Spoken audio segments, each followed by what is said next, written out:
Good morning students. आज के class में हम लोग चैप्टर 1 का लास्ट टॉपिक जो कि है जंतुओं में प्रचलन एक प्रकार की अनुक्रिया यानी जंतुओं में प्रचलन क्रिया के बारे में हम लोग जानकारी लेंगे। तो प्रचलन क्रिया क्या है आगे हम लोग देखें। जिस प्रक्रिया द्वारा सजीव स्वतः या किसी उद्दीपन के प्रभाव से अपने अंग परिवर्तन के माध्यम से अपना स्थान परिवर्तन करते हैं, प्रचलन या लोकोमोशन कहते हैं। तो प्रचलन की क्रिया के द्वारा जीव जंतु जो है वो पूरे अपने अंग के साथ स्थान का परिवर्तन कर लेते हैं, एक जगह से दूसरे जगह स्थानांतरित होते हैं।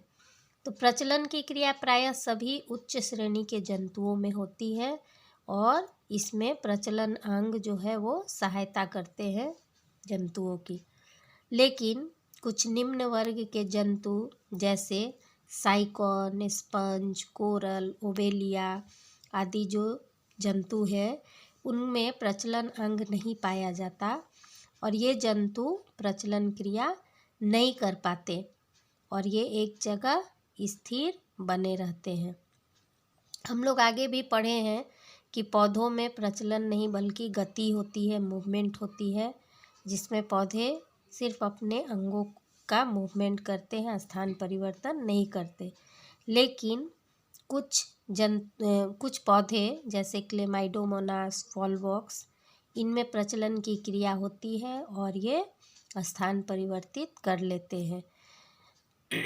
अब हम लोग देखेंगे कि जीव जंतुओं में जो प्रचलन और गति की क्रिया होती है उसके क्या उद्देश्य है। तो फर्स्ट हम लोग देखें कि भोजन प्राप्ति के लिए एक्वायर फूड। तो हम लोग जानते हैं कि जीव बिना भोजन के जीवित नहीं रह सकते। तो जंतु भोजन की तलाश में भोजन को खोजने के लिए, भोजन को ग्रहण करने के लिए प्रचलन करते हैं यानी स्थान अपना बदलते हैं। और पौधे चूँकि स्वयं पोषी होते हैं लेकिन उनको भी भोजन निर्माण करने के लिए जल, प्रकाश आदि की आवश्यकता होती है और इसकी पूर्ति के लिए पौधे में गति की क्रिया होती है। दूसरा कारण क्या है? आश्रय के लिए, फॉर शेल्टर। तो जीव जंतु या पौधे अपने जीवन को सुचारू रूप से चलाने के लिए उनको आश्रय की, शेल्टर की ज़रूरत होती है, जिसके निर्माण के लिए जंतु जो है वो प्रचलन करते हैं, जिसकी खोज के लिए, निर्माण के लिए जंतुओं में प्रचलन की क्रिया होती है। तीसरा जो उद्देश्य है आत्म सुरक्षा या सेल्फ प्रोटेक्शन। तो प्रतिकूल परिस्थितियों में या शत्रुओं से अपने आप की रक्षा के लिए जंतु अपना स्थान परिवर्तन करते रहते हैं। नेक्स्ट जो है उद्देश्य प्रजनन या रिप्रोडक्शन। तो हम लोग जानते हैं जीव जंतु अपने वंश की वृद्धि के लिए प्रजनन क्रिया करते हैं और इसके लिए अपने जोड़ी को तलाशने के लिए ये अपना प्रचलन की क्रिया करते हैं। नेक्स्ट है अनुकूल वातावरण की तलाश, सर्च ऑफ सुटेबल एनवायरनमेंट। तो जीवन यापन के लिए विभिन्न कारकों जैसे जल, ऊष्मा, प्रकाश, वायु आदि के लिए जीव जंतु, पौधे गति एवं प्रचलन की क्रिया करते हैं। तो हम लोग अभी प्रचलन क्या है और इसके उद्देश्य देख लिए। नेक्स्ट हम लोग देखेंगे कि अमीबा में कुछ खास जंतुओं में जैसे अमीबा में, पैरामीशियम में, युग्लिना में और मनुष्य में प्रचलन की क्रिया, मछली में, उड़ने वाले पक्षियों में प्रचलन की क्रिया किस प्रकार से होती है। तो फर्स्ट हम लोग देख ले अमीबा में प्रचलन, लोकोमोशन इन अमीबा। तो अमीबा हम लोग देखे हैं, अमीबा एक कोशिकीय जंतु है और इसमें प्रचलन की क्रिया जीव द्रव्य या प्रोटोप्लाज्म की गति से उत्पन्न अंग कूटपाद, जिसको हम लोग क्या कहते हैं कूटपाद या सूडोपोडिया या इसको हम लोग फॉल्स फीट भी कहते हैं। तो कूटपाद के द्वारा अमीबा में प्रचलन होती है और अमीबा को जिस दिशा में बढ़ना होता है उस दिशा में नए नए कूटपाद बनते हैं और पिछला कूटपाद शरीर में विलीन हो जाता है और इस प्रकार निरंतर क्रिया होती रहती है और अमीबा आगे बढ़ता रहता है। लेकिन इसके आगे बढ़ने की गति जो है वो बहुत धीमी होती है। 1 सेंटीमीटर प्रति घंटा, यानी 1 घंटा में सिर्फ 1 सेंटीमीटर यह आगे बढ़ पाता है। कूटपादों के द्वारा होने वाले इस प्रचलन को हम लोग क्या कहते हैं? एमीबॉयड गति, एमीबॉयड मूवमेंट कहते हैं। तो अमीबा हम लोग देखे हैं इस तरह का अनियमित आकार का होता है एक कोशिकीय जीव, जिसमें एमीबॉयड गति या एमीबॉयड मूवमेंट के कारण प्रचलन की क्रिया होती है बहुत धीमी गति से। तो इसमें किस प्रकार एमीबॉयड गति होती है? हाइमन ने 1917 में इस बारे में अपने मत दिए थे और मास्ट 1925 में इसकी पूर्ति की थी। और मास्ट ने बाद में सोल जेल सिद्धांत को बताया था अमीबीय प्रचलन के लिए, जो सर्वमान्य सिद्धांत है। अभी इस सिद्धांत के अनुसार क्या बताया गया कि अमीबा जो है, अमीबा का शरीर जो है वो जिस सतह पर चलना होता है इसको, उससे इसकी प्लाज्मा झिल्ली जो है वो सबसे पहले चिपक जाती है और इसका अगला भाग, इसमें 2 तरह के द्रव पाए जाते हैं, प्लाज्मा सोल और प्लाज्मा जेल। प्लाज्मा सोल जो है वो थोड़ा पतला और प्लाज्मा जेल जो है वो थोड़ा गाढ़ा द्रव के रूप में पाया जाता है। तो सबसे पहले अमीबा के अगले भाग का जो प्लाज्मा सोल है वो प्लाज्मा जेल में बदल जाता है और पीछे का भाग जो जेल होता है प्लाज्मा जेल, वो प्लाज्मा सोल में बदल जाता है। अब क्या होता है, प्लाज्मा जेल जो है वो संकुचित होकर आगे से पीछे बढ़ता है और प्लाज्मा सोल जल्दी ही कूटपाद में जाकर जेल के रूप में बदल जाता है और पीछे का भाग सिकुड़कर शरीर में मिल जाता है, जिससे नया कूटपाद बनने लगता है। इस प्रकार बार बार यह क्रिया होती है और अमीबा धीरे धीरे आगे की ओर बढ़ता रहता है। नेक्स्ट हम लोग देखेंगे कि पैरामीशियम में प्रचलन की क्रिया कैसे होती है। तो पैरामीशियम भी एक कोशिकीय जीव है। इस तरह का पैरामीशियम का स्ट्रक्चर होता है, जिसमें हम लोग देख रहे हैं बाहर के तरफ पतले पतले रेशे जैसा संरचना है, जिसको क्या कहते हैं? सीलिया। तो पैरामीशियम में इन्हीं सीलियाओं के मदद से पानी में ये तैरता है और इसको हम लोग, चूँकि इसकी प्रचलन क्रिया सीलिया के वजह से होती है, इसलिए इसको हम लोग सीलियरी प्रचलन या सीलियरी लोकोमोशन कहते हैं। नेक्स्ट हम लोग देखेंगे युग्लिना में प्रचलन, लोकोमोशन इन युग्लिना। किस प्रकार से युग्लिना में प्रचलन की क्रिया होती है? तो युग्लिना, ये देखो इस तरह का स्ट्रक्चर होता है युग्लिना का। तो युग्लिना में ये जो एक लंबा धागे जैसा रचना है, जिसको क्या कहते हैं? फ्लैजिला। तो फ्लैजिला के कारण ही इसमें प्रचलन की क्रिया होती है। ये फ्लैजिला की मदद से किसी सतह पे को पकड़कर आगे बढ़ता है, इसलिए इसमें जो मूवमेंट होती है फ्लैजिला की वजह से, इसको हम लोग फ्लैजेलर प्रचलन या फ्लैजेलर लोकोमोशन कहते हैं। नेक्स्ट हम लोग देखेंगे मछली में प्रचलन, लोकोमोशन इन फिश। तो मछली के बारे में हम लोग जानते हैं, मछली जल में तैरकर प्रचलन की क्रिया करती है और इसके लिए उसका शरीर जो है वो शारीरिक संरचना उसको मदद करता है। तो इसका शरीर जो है वो नौकाकार होता है जल के प्रतिरोध को कम करने के लिए। इसके अलावा शरीर जो है मछली का वो शल्कों से, स्केल से ढका रहता है, जिससे मछलियाँ आसानी से पानी में फिसलकर चलती हैं।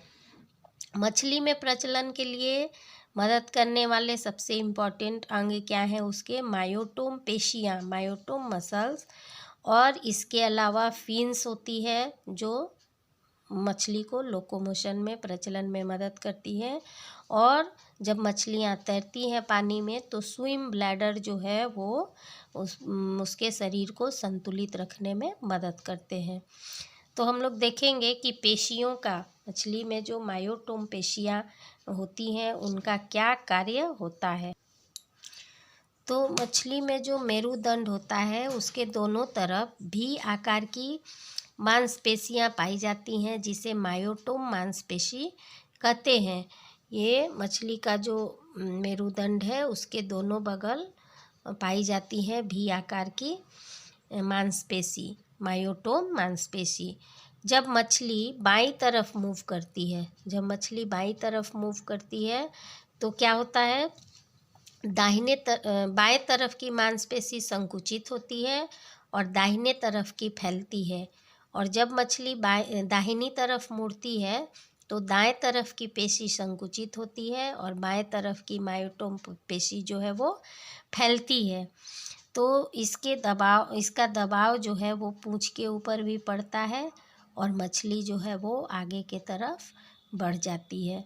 तो इस तरह से मायोटोम पेशी मछली को आगे मूव करने में मदद करता है। हम लोग देखेंगे कि मछली का फिन्स जो है वो किस प्रकार मछली को पानी में तैरने में मदद करता है। तो मछली में 7 फिन्स होते हैं जिसमें 2 फिन्स जो है वो जोड़े में पाया जाता है जिसको हम लोग पेक्टोरल और पेल्विक फिन्स कहते हैं।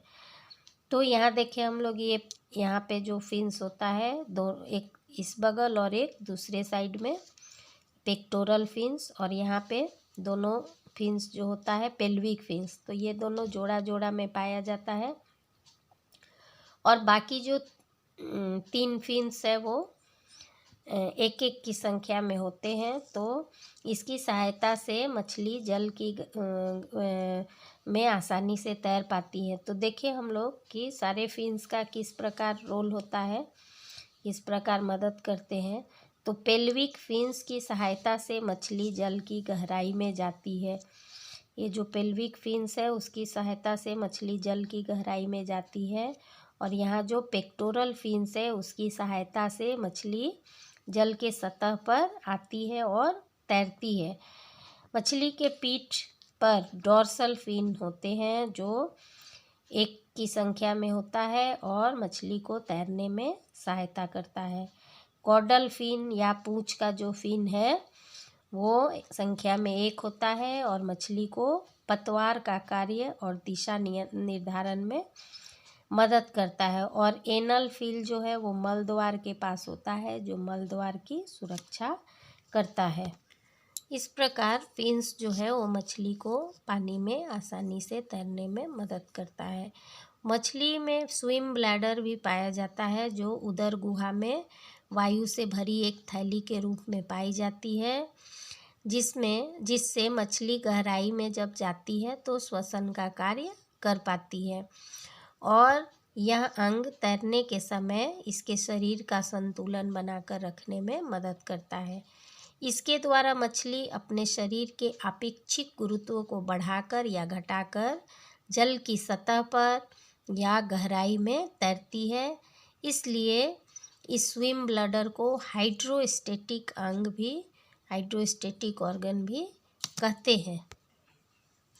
अब हम लोग पक्षी का उड़ना या फ्लाइट इन बर्ड यानी पक्षियों में कैसे प्रचलन की क्रिया होती है। तो पक्षी हवा में उड़कर प्रचलन करते हैं।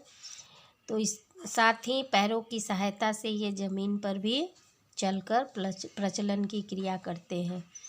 तो हवा में उड़ने के लिए इनमें विंग्स या डैना पाए जाते हैं।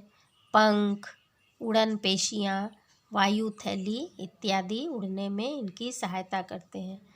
तो पंख या डैना जो है जिसको विंग्स कहते हैं, तो इनके शरीर पर जो पंख होता है वो कुचालक होता है जो शरीर के तापमान को नियंत्रित करता है।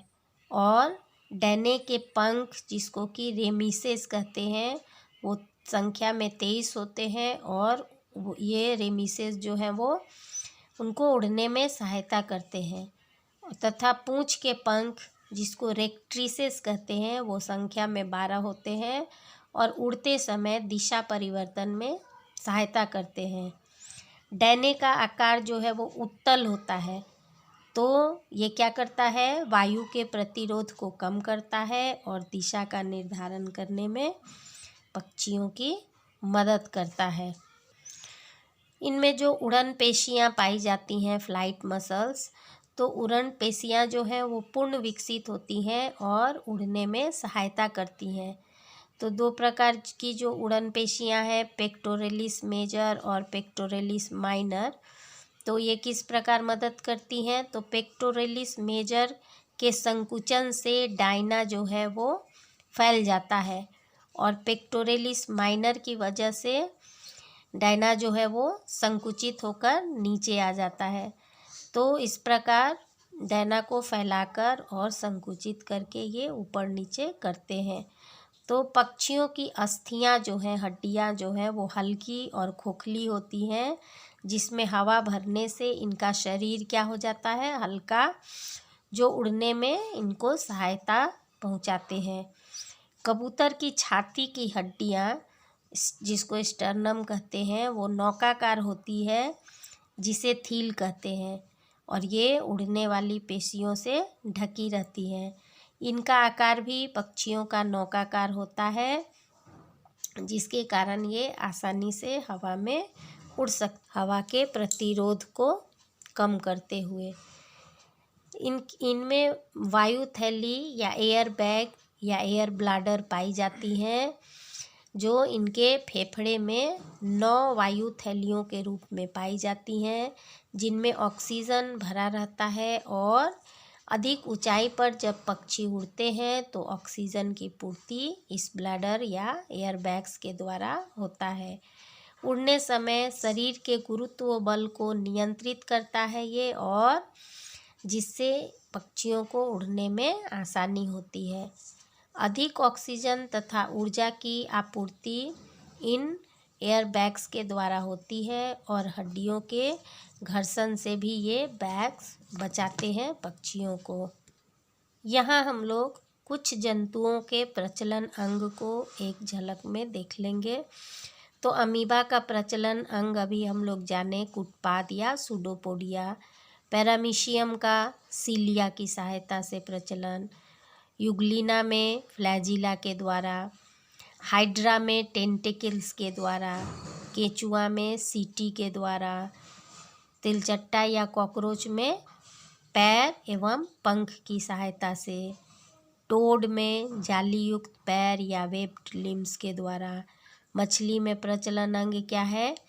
फिन्स एवं मायोटोम पेशियाँ। स्टारफिश में ट्यूब फीट, पक्षी में पंख एवं पैर, व्हेल में फ्लिपर, और मनुष्य में प्रचलन अंग क्या है? मनुष्य का पैर। तो अब हम लोग मनुष्य में चलन या मनुष्य में प्रचलन की क्रिया को समझेंगे। तो मनुष्य में हम लोग जानते हैं प्रचलन जो है वो दोनों पैरों के द्वारा होता है, इसलिए इस प्रचलन को हम लोग क्या कहते हैं? द्विपाद प्रचलन या बाइपेडल लोकोमोशन। तो प्रचलन किस प्रकार से होती है इसको हम लोग समझेंगे। प्रचलन के समय दोनों पैर में स्थित पेशियों के क्रमिक संकुचन एवं शिथिलन और जोड़ों में गति के कारण प्रचलन की क्रिया होती है। तो चलने के समय पूरे शरीर का वजन हमेशा किसी एक पैर पर ही संतुलित होता है।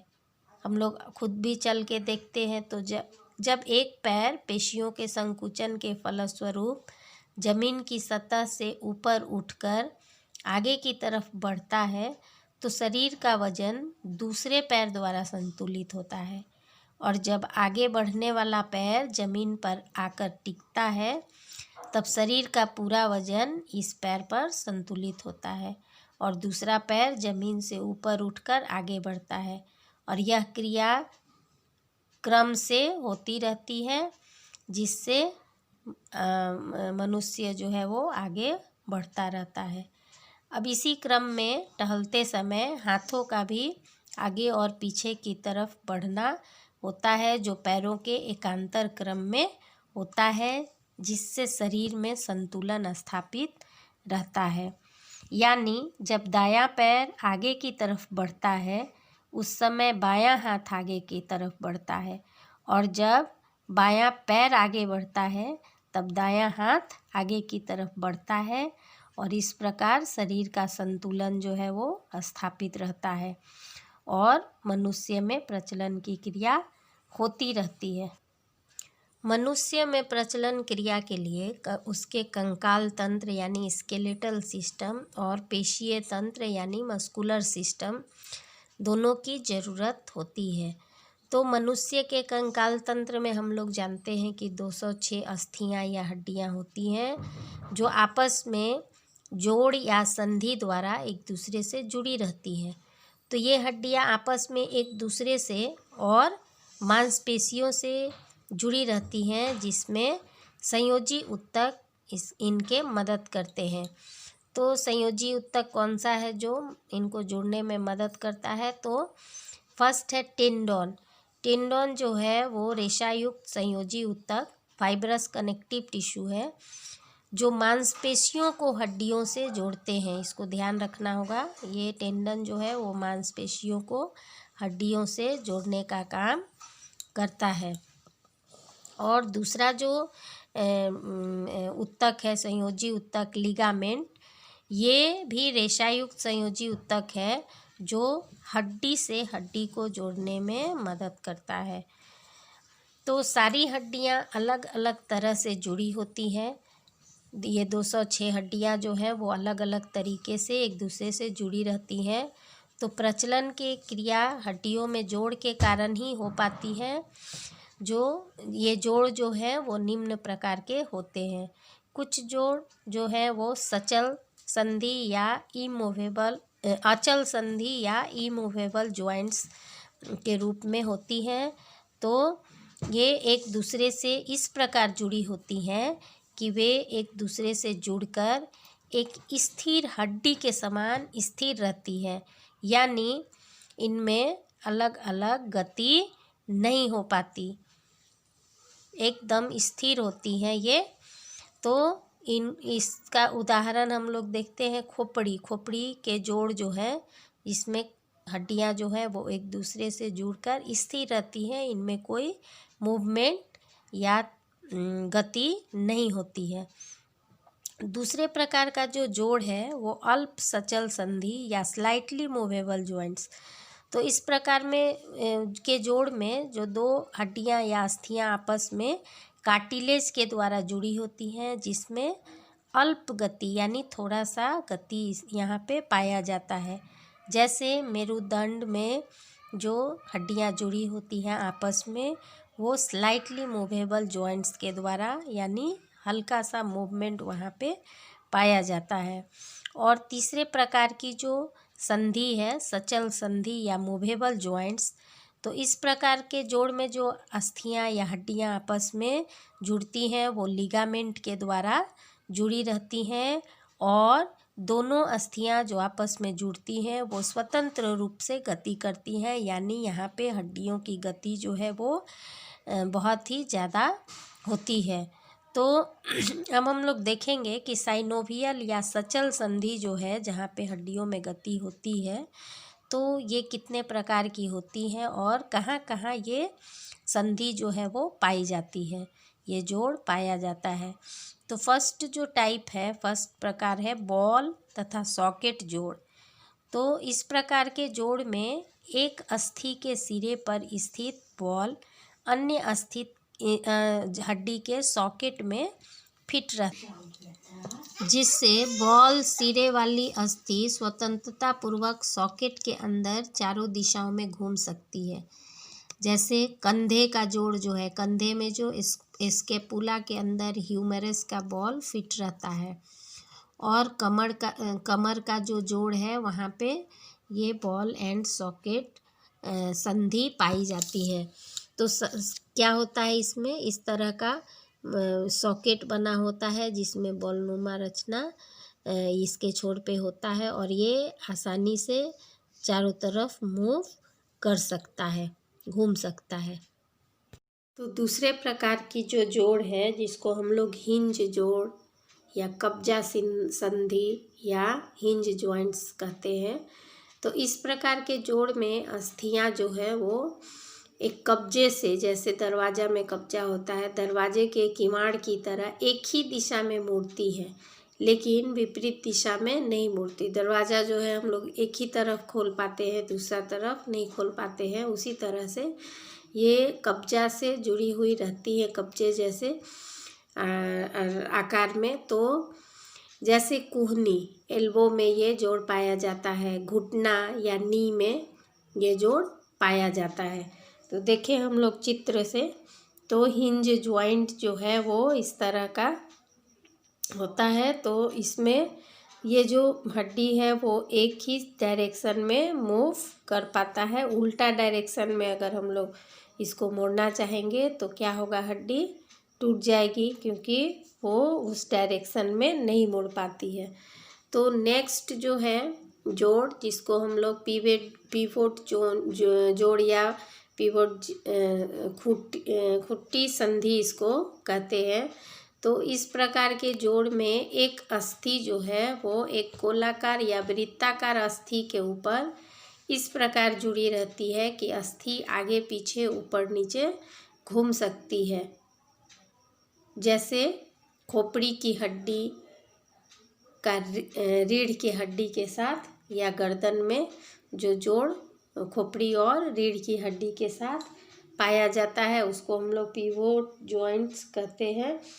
तो पिवोट में इस तरह का होता है, जो जोड़ में क्या होता है, एक गोलाकार या वृत्ताकार हम लोग देख रहे हैं, अस्थि के ऊपर एक दूसरी हड्डी जुड़ी रहती है और अस्थि जो है वो आगे पीछे ऊपर नीचे घूम सकती है। जैसे हम लोग गर्दन को ऊपर नीचे आगे पीछे घुमाते हैं, उसी प्रकार से नेक्स्ट जो जोड़ है उसको हम लोग कॉन्डिलॉइड, एलिप्सॉइड या एंगुलर जॉइंट्स या संधि के नाम से जानते हैं। तो इस प्रकार के जोड़ में हड्डियां इस प्रकार जुड़ती है कि सिर्फ आगे पीछे घूम सकती हैं। तो स्कल का एटलस के साथ जुड़ना, यानी खोपड़ी तथा एटलस का जोड़, और रेडियस तथा कार्पल एवं मेटाकार्पल्स और फेलेंजेस का जोड़, यानी उंगलियों के बीच में जो जोड़ पाई जाती है विभिन्न हड्डियों में। उंगलियां में बहुत सारी हड्डियां रहती हैं, उनके बीच जो जोड़ पाई जाती हैं उनको इलिप्सॉइड या कॉन्डिलॉइड जॉइंट्स बोलते हैं। तो वहाँ पे इस तरह की जॉइंट होती है जिसमें हड्डियां जो हैं आगे पीछे ऊपर नीचे सिर्फ घूम सकती है। तो नेक्स्ट जो है वो सैडल जॉइंट या सैडल जोड़, ये एक घोड़े के ऊपर जो काठी रखा रहता है, जो घोड़े के ऊपर आगे पीछे होता है। तो ये बॉल एवं सॉकेट जोड़ का ही छोटा रूप है, जिसमें बॉल और सॉकेट की तरह ही मूवमेंट होता है, लेकिन बॉल और सॉकेट मूवमेंट जो है वो बड़ी हड्डियों के बीच में पाया जाता है और ये सैडल जॉइंट जो है वो छोटी हड्डियों के बीच में। जैसे हम लोग अन्य हड्डियों की तुलना में जो हम लोगों का अंगूठे का हड्डी है यहाँ पे, उसको हम लोग ज़्यादा मूव कर सकते हैं क्योंकि उनमें इस तरह का सैडल जॉइंट्स पाया जाता है। एक दूसरे के ऊपर आसानी से हड्डी जो है वो घूम सकती है। नेक्स्ट है प्लेन या ग्लाइडिंग जॉइंट्स।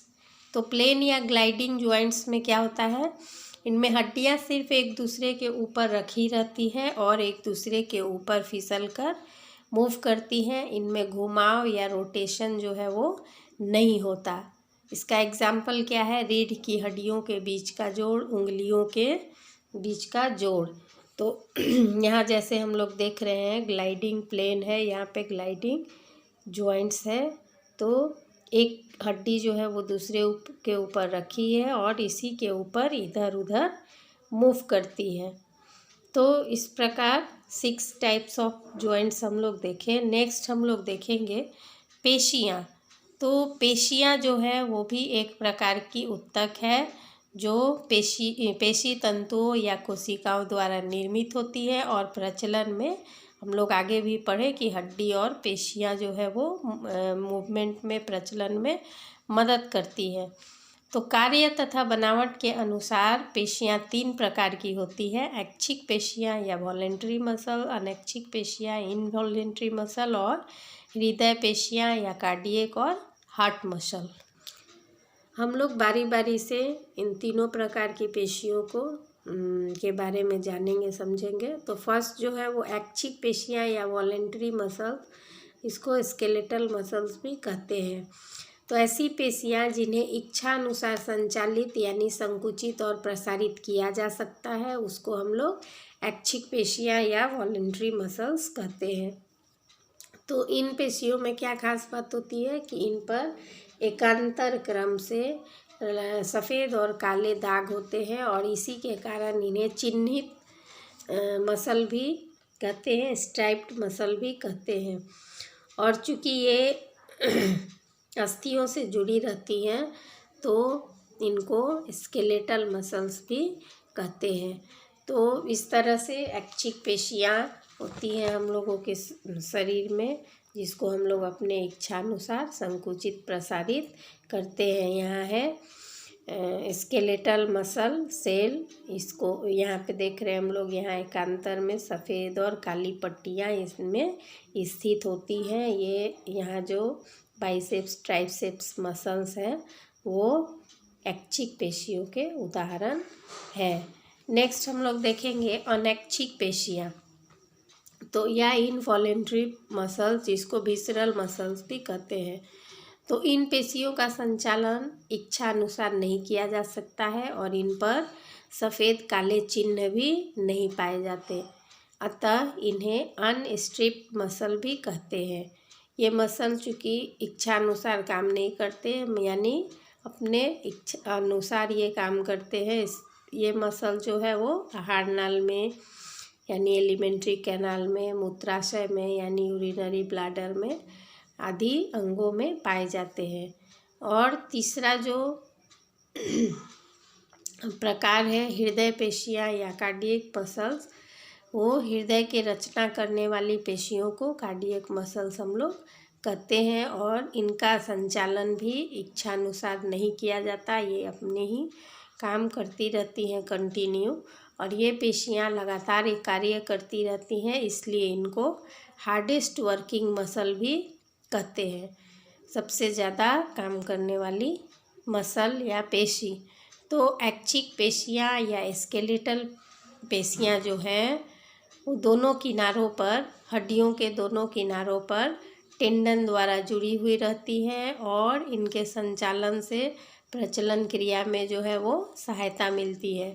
तो ऐसी पेशियाँ जो प्रचलन क्रिया में सहायता करती हैं, स्केलेटल पेशियाँ, वो हम लोग देखेंगे कि 4 प्रकार की हैं।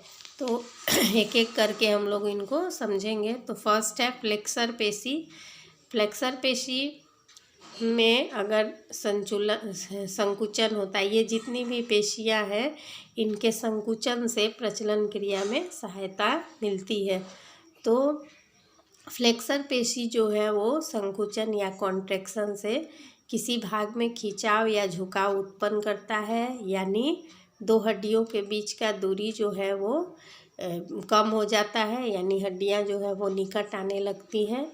जैसे अग्रबाहु का बाइसेप्स जो मसल जो है उसमें इस तरह का फ्लेक्सर पेशी पाई जाती है। जो प्रकार है एक्सटेंसर पेशी, इन पेशियों के संकुचन से किसी अंग में फैलाव उत्पन्न होता है, यानी 2 हड्डियों के बीच दूरी होने लगती है। जैसे अग्रबाहु का पश्च भाग में स्थित जो ट्राइसेप्स मसल है, जो हम लोग चित्र में देख रहे हैं, वो एक्सटेंसर मसल का एग्जाम्पल है, उदाहरण है। तो नेक्स्ट जो है एब्डक्टर मसल्स। तो इन पेशियों में अगर संकुचन होता है तो कोई अंग शरीर के मध्यवर्ती रेखा से, यानी शरीर के बीचों बीच जो रेखा है उससे दूर हटता है। जैसे डेल्टॉइड पेशी जो है वो हाथ को मध्य रेखा से दूर हटाने में सहायता करता है। और चौथे टाइप का जो पेशी है एडक्टर मसल, उसमें पेशियों के संकुचन से कोई अंग जो है वो शरीर के मध्यवर्ती रेखा के नज़दीक आने लगता है और इस तरह का पेशी जो है वो लेटिसिमस डॉर्सी जो हाथ को शरीर के मध्य रेखा की ओर लाने में सहायता करता है। तो इस प्रकार हम लोगों का फर्स्ट चैप्टर का जो टॉपिक सब है वो ख़त्म होता है। अब हम लोग नेक्स्ट क्लास से कुछ रिविजन्स कार्य करेंगे। धन्यवाद।